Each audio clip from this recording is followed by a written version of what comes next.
ova mu nsi kigwe ova mu district tutubereyo mukulima ngo tunyumiza ghetto so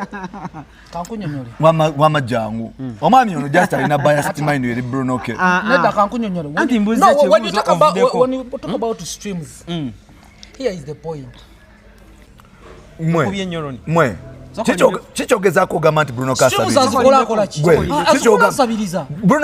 Bruno K alina themes ezenjawulo asokoleka alina themes ezenjawulo pa night asobola okuleta aba celebrity ne bogera ku music conversation naleta promoter ne bogera ku chip nasalawo okuyamba mwe kyemuyita okugamba mbu asabiriza omuntu olano yajja Bruno K kuvadda nga talina na kyali nga ne TikTok tenabeerawo nga ajja asoloza abaana n'abayamba nga ajja aleeta abaana abeetaaga obuyambi okitegedde n'abayamba okitegedde with cash or without cash kati abantu abasinga obungi bali selfish omanyi lwaki mungamya nti TikTok egenda kusalawo era simanya miki TikTok simanya biki buli lwolibeera money minded ennyo osobola okusucceedinga naye ebintu bingi ebifa kuba gwe n'ekintu ekirimu omukisa bw'okiramu mu bizinensi ensonga lwaki TikTok FC esobola okusanawo today kubanga mulimu kino ekintu I invested a lot of money tosobola kuinvestinga a lot of money nga temulina contract n'abantu bainvestinga mu source of money okitegedde tuli mu mulembe omuyivu okitegedde tokeera ku makya n'ogamba nti oli ali mukutwalira abasambi bange ng'abasambi tolina nabo contract tebabeerangako basambi bo abantu gwe bwoba wakeera ku makya n'obasoloza ssente no dictatinga ssente ezo kuzemusolozeza mwenna n'ogamba nti tirina kugula TikTok basi oba dictator oba mubbi so make 25 mubbi so temusobola kukuba nti mufosinga abantu kukolera anda obubbi bw'omuntu omu olw'okuba mwe muli mu pushing agenda y'omuntu omu anti kati sokolindeko Jimzo obuzibu bwo oyagala nnyo okubeera extreme like nze waliyo kinjala okubuuza Jimzo kambuze gwe kubanga kandaba oli side nnyo ya Bruno K yavuddeyo n'agamba ye captain namulabi actually teyayogedde n'alabye ebifaananyi yekubiza ebifaananyi ngambadde ekikomo kitegeeza ye captain waki captain wa team asambamu Bruno K was a sports journalist by the way nanti okusambamu ne sports n'okusamba asamba anti nkwamanze namulabako asamba numbers asamba nga forward ne midfield yes naye obudde kati obukola simanyi oba akyalinamu buli omu lwaki mupulitendinga lwaki mwetuma kye mutali kimanyi ngo musango ekibuzo kyono lwaki woyita kyotali Bruno K amanya akapiira buli kye mwagala munafuyamu Bruno K abikola times 10 tewali agezaako okunafuya Bruno K naye kye ndisagulinga nakyo kumenya omuntu kyazimbye okitegeera waliwo Jimzo anti njagala nkumbuuza waliwo conversion yaliyo makati ga Miki ne Bruno K ekisoka you are asking wrong person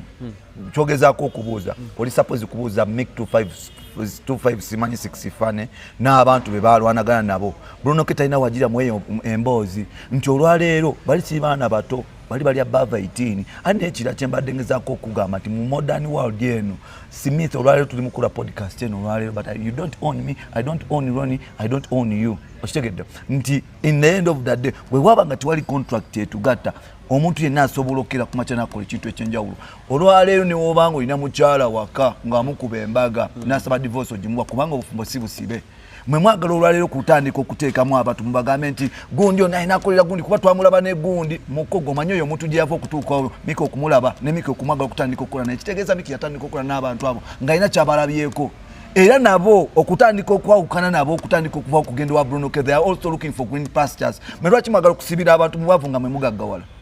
olwaleero omuntu gwe mwogerako akola ssente abaana bali mugezaako okweyiya nabo bafune path ekola ssente ate mwe mubagamba basigale mu bwavu kumwe abali mukuba Bruno K mwe mwagala abantu nga bali bubi oba mwagala abantu bekulaakulanya indako Ronnie ninakinyala okubuuza kati bino byonna nga bazaitandikawo tiimu ya TikTok FC nabo eri tiimu ya Bruno K genda asambayo muhamu bana bagenda atandika ekikopo kye bagenda osamba ekya ekikopo kyamu kyatandika dda so for them for a moment they are making friendly matches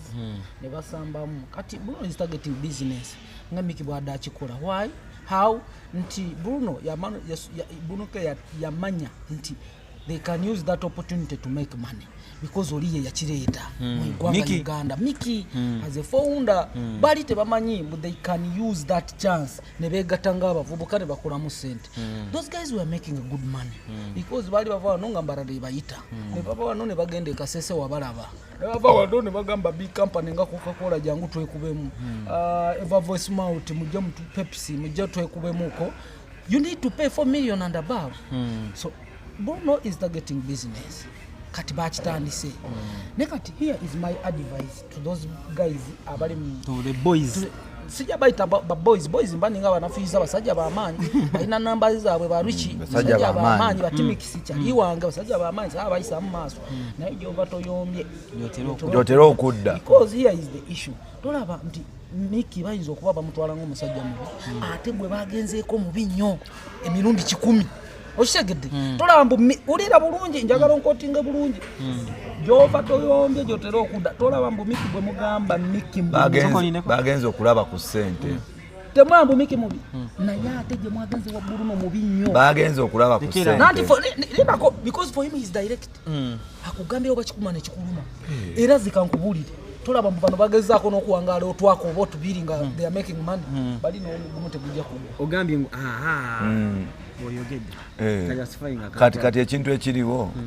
mwena kyemulowoleza Bruno Kesi kyali because nze I've been working closely nze money minded nze mbadde no butabera bwerufu bw'abantu abera nnyo mu controversies zino nani tugenze wa Crystal Panda kati wuyo alumbye Mickey omanya abantu bonna bonna ekisinga okunewunyisako bonna bonna bemwogera Bruno kitavanga takiranga ku macha n'abatakinga abantu abo bennyini bakira ku macha ne bakwata obusimu bwabwe ne bakwata ba YouTuber ne bakwata bannamawulire ne batandika okukola statements ku Bruno K wale muwulideko nga vaya ye defending oba akola ekintu kyonna he always quiet.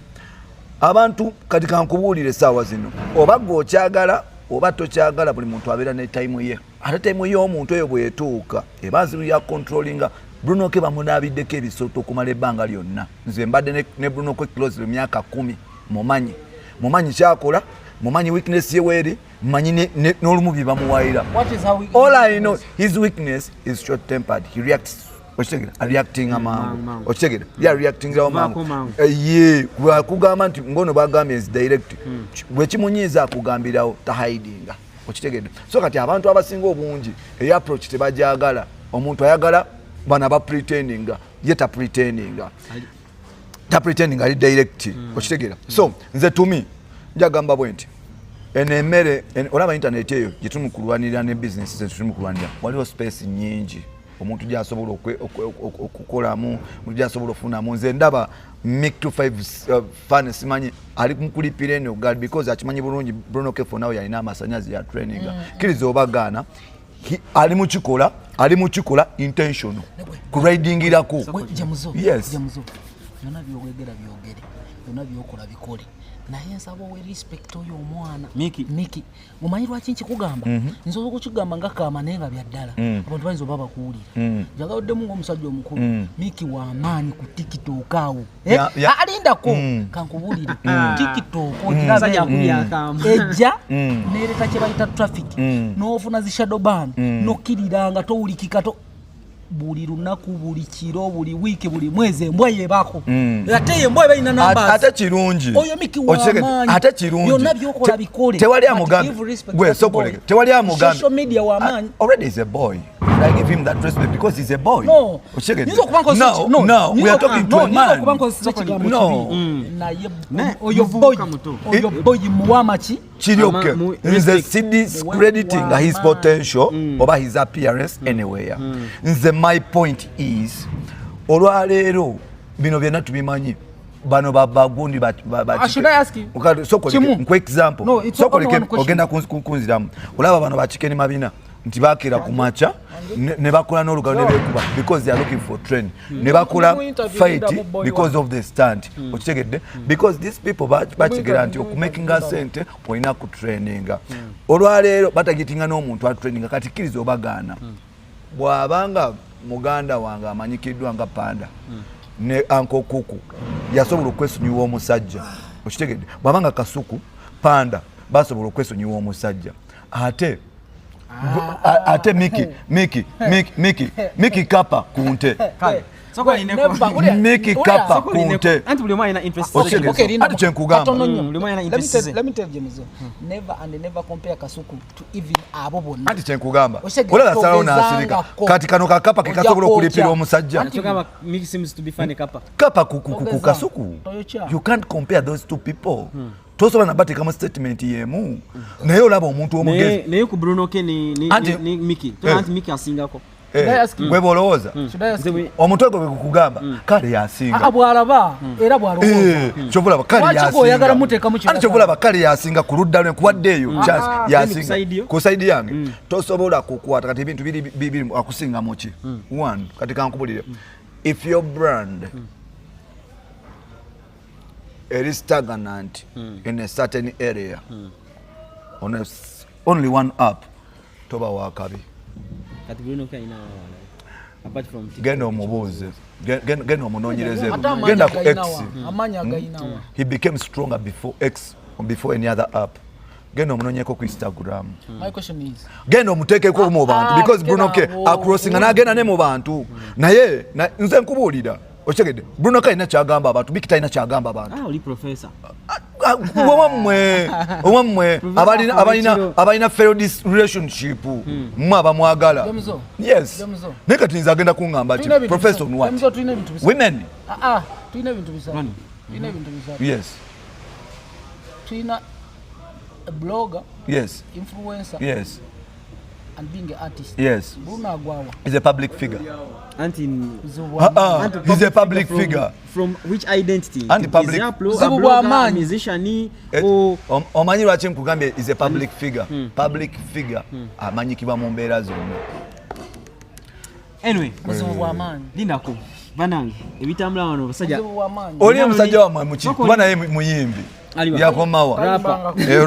rapa wamwe oli 256 funny it's not even funny sebamba takola joko nesobola kusesa it's not funny taberangako funny mpayo jokesize bbiri owangudde